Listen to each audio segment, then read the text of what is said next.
Hace más de 11 años creíamos que para formar una unión más perfecta teníamos que pagar más impuestos sobre sus riquezas.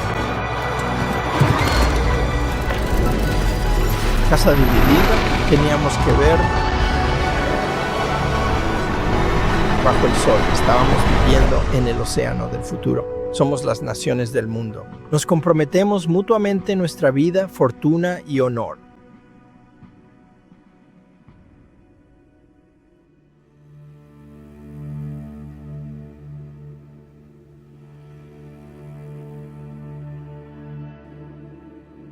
Hola, mi nombre es Larry Arnn. Soy el presidente de Hillsdale College, el cual se siente honrado de estar trabajando con la Casa Blanca para producir estos videos en honor al 250 aniversario de la Declaración de Independencia, el mayor documento político en la historia de la humanidad. Nuestro colegio fue fundado en honor a ese documento. Te animamos a amarlo y a celebrarlo, y para celebrarlo deberías aprender sobre él. Vamos a hablar de dos cosas, el significado y la estructura de la Declaración de Independencia. La primera pregunta es, ¿qué significa? Las cosas tienen causas. Existe una explicación clásica de las causas de las cosas que incluye 4. La causa eficiente significa quién la hizo. La causa material significa de qué está hecha. La causa formal significa cómo se ve y cómo funciona. Y la causa final es ¿para qué sirve? ¿Qué amor la produce? La Declaración de Independencia contiene mucha información sobre la causa formal de América en el medio, pero su función principal es proporcionar la causa final del país. ¿Para qué es el país? Y comienza de manera muy hermosa explicando eso. Dice que en cualquier momento de la historia, cualquier pueblo en la historia tiene derecho, bajo las leyes de la naturaleza y del Dios de la naturaleza, a formar una nación de acuerdo con los propósitos que adopten. ¿Cuáles son estas leyes de la naturaleza y del Dios de la naturaleza? ¿Qué significa eso? La visión cristiana es que Dios creó la naturaleza. La visión clásica es que cada ser tiene un bien, y el bien y el ser son la misma cosa.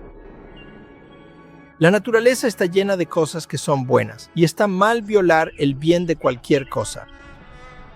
¿Qué dicen estas leyes sobre las personas? Dicen que todos son creados iguales. Piensa en lo extraordinario que es para un pueblo adoptar un estándar así como su propósito rector. Y lo hicimos en oposición a un rey que afirmaba que había nacido para ser nuestro gobernante porque tenía un mejor linaje que nosotros. Él negaba la proposición de que todos los hombres son creados iguales.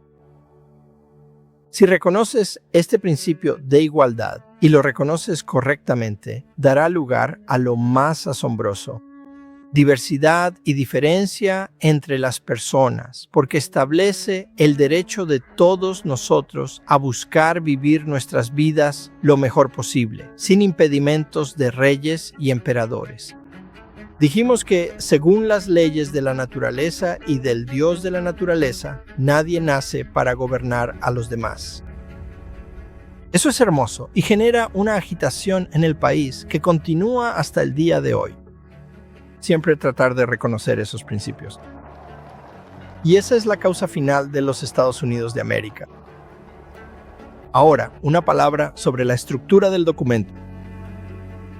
Comienza con esta afirmación universal de que todos somos creados iguales y que nadie puede gobernarnos excepto con nuestro consentimiento. Y en la parte intermedia, afirman que el rey ha hecho un montón de cosas malas que justifican la revolución. Le quitó casas a la gente y puso tropas en ellas. Eso significa que fueron desalojados, fueron echados a la calle. Arrestó a personas. Los puso en barcos y los barcos no eran muy cómodos. Estaban en la bodega del barco. A veces se quedaban semanas en el puerto y luego los llevaban hasta Inglaterra. La mayoría de ellos nunca había estado allí antes y los juzgaban ante personas que nunca habían conocido. No era un jurado de sus iguales. Este es el 25º párrafo. Ha saqueado nuestros mares, devastado nuestra costa, incendiado nuestros pueblos y destruido la vida de nuestra gente. Sí mató a personas. Y luego hablaba de los mercenarios allí. grandes ejércitos de mercenarios extranjeros. Esos eran los gesianos, para completar las obras de muerte, desolación y tiranía, ya iniciadas con circunstancias de crueldad y perfidia apenas igualadas en las épocas más bárbaras. Totalmente indigno del jefe de una nación civilizada.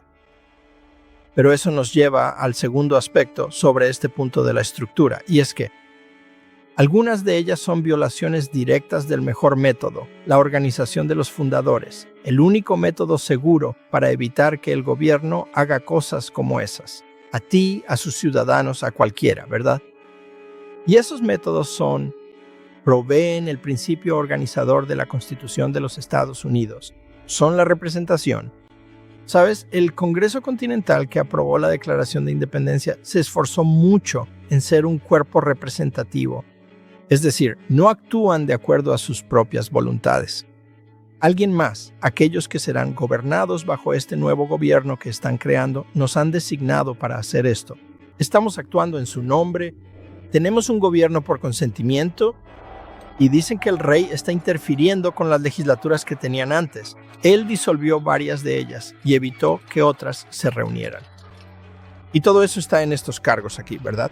Él ha obstruido el gobierno por consentimiento. Luego ha manipulado la rama judicial. Y eso significa que la legislatura tiene que aprobar una ley y luego el poder ejecutivo solo hace cumplir las leyes que han sido aprobadas.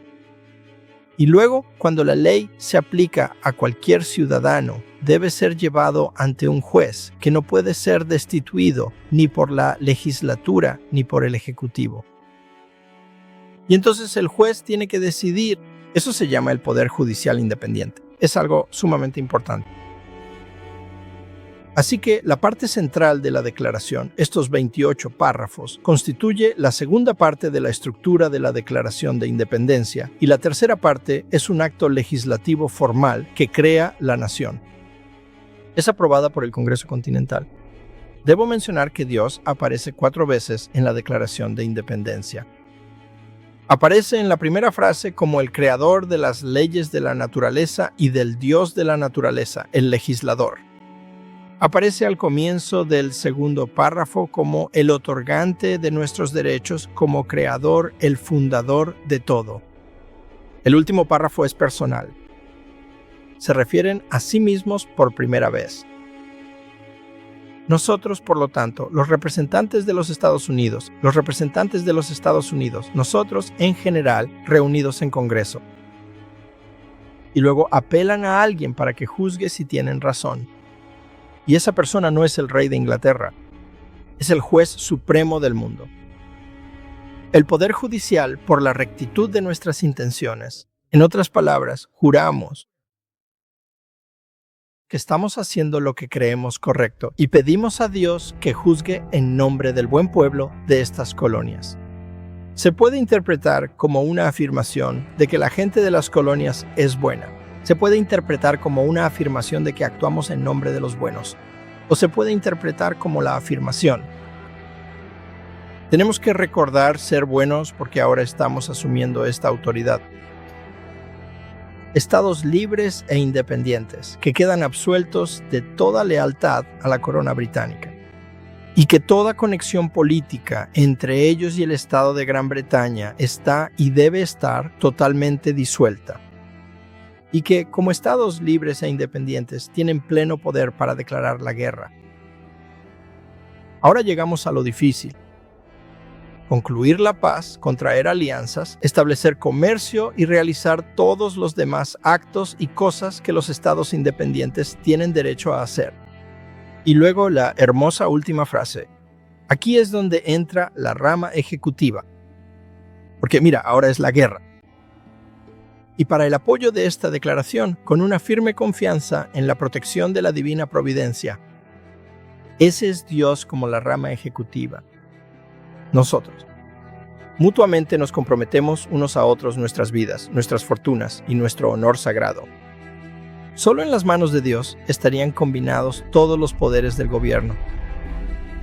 Esos hombres en esa sala, la misma sala donde más tarde se escribiría la Constitución por algunos de los mismos, mutuamente nos comprometemos unos a otros todo lo que tenemos.